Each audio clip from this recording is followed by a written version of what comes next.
Some nervous systems feel safer mapping life from a distance than living it directly. This is the SF archetype, mapping and meta as distance from life. This is an archetype, not a diagnosis. I'm looking at public behavior and public stories, not private lives. And SF are my initials. This is me on the table too. We're going to pull this pattern apart through existential neurobiology. What this buys you in status, belonging, and control, and what it quietly burns in your capacity to just be with people and with your own body. At scale, the SF archetype looks like this. You prefer reading about feelings to having them. You choose frameworks over awkward conversations. You write essays about being instead of just being with messy humans. This pattern shows up in creators who make meta-content about relationships while their own relationships remain theory. In entrepreneurs who build systems for human connection while never showing up to actual coffee chats. In psych students who understand everything about healing except their own nervous system. The visible outcomes are respect for being insightful, followers who love your maps, audiences who call you wise. And a paradox. The more you document life, the thinner your actual contact becomes. This isn't about bad people, it's about a specific nervous system strategy that works really well, until it doesn't. Let's pull this apart through 4 existential neurobiology lenses. The first is performance versus masking. What looks like deep thinking and insightful analysis is often a mask against shame, fear, and contact. The SF archetype builds elaborate maps to appear masterful and in control, while underneath it's running from the simple human reality that you don't know how to just sit with someone without analyzing them. The performance of being the understander protects against being seen as confused, needy, flawed, or just genuinely human in your own mess. You become the person who has language for everything, so no one notices you don't know how to simply say, "I'm hurt," or "I'm lonely," or "I don't know what I'm doing." The second lens is numbness. Analysis becomes a way to feel everything and nothing at the same time. When you're busy intellectualizing grief, you're not sitting with grief. When you're mapping loneliness, you're not actually feeling lonely. The SF archetype uses cognitive work to bypass the raw, messy, shame-inducing reality of being a human who needs people but doesn't know how to stop being the expert in the room.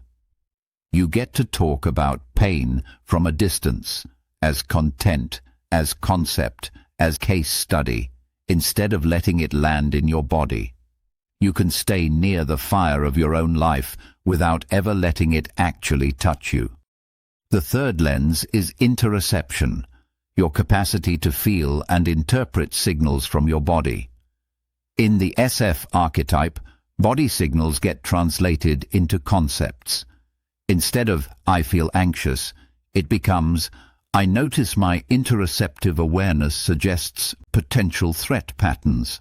Instead of "I miss this person," it becomes "I'm experiencing separation distress, which indicates attachment activation." The words are technically correct, but the nervous system impact is distance. The SF archetype trusts the document more than the gut. Your notes become more reliable than your lived experience.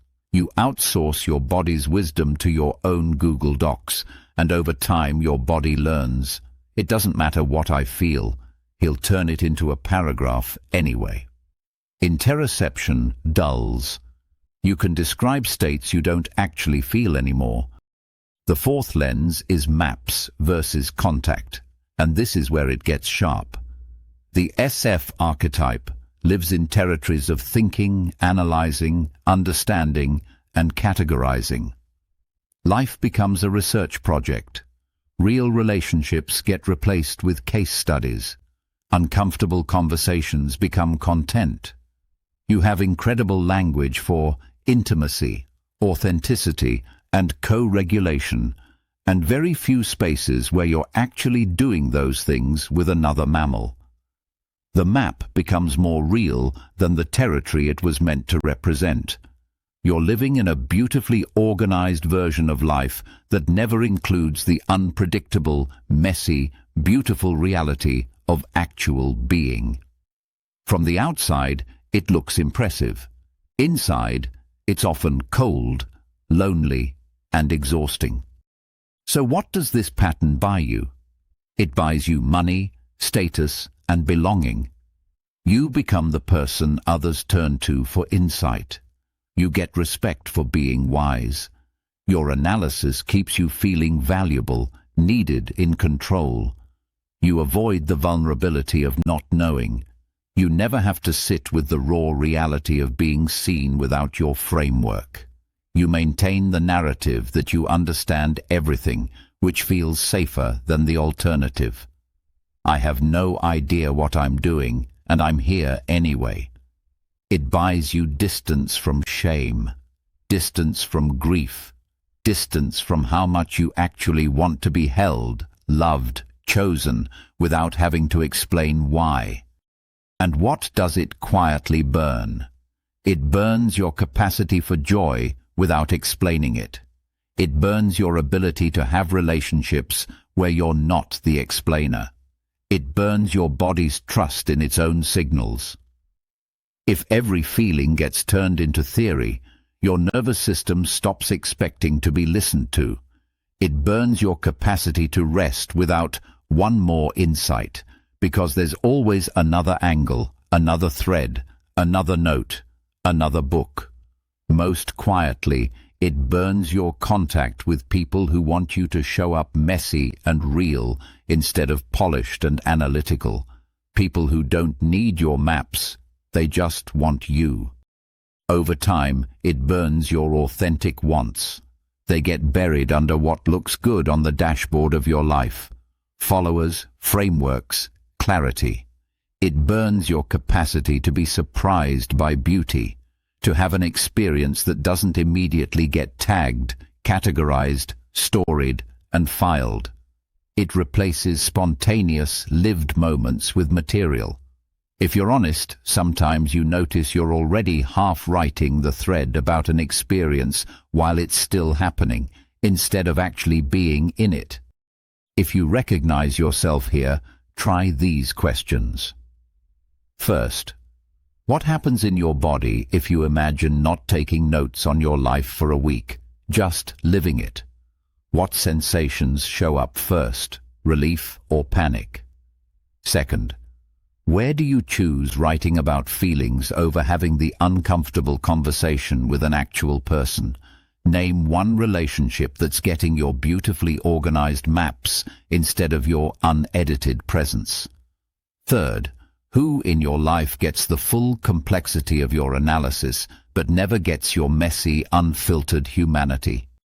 Fourth, how do you tell the difference between a map that serves your life and a map that replaces it? What are the signs you've crossed that line? Fifth, what would you not know how to do with yourself if you stopped understanding yourself for 24 hours?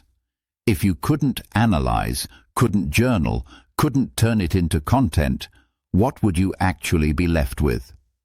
Sixth, what's one tiny experiment that could move you 5% closer to direct contact and 5% away from meta-commentary? Something you could do this week that no one else has to see. Seventh, where in your life could you choose being over-understanding just for one small moment?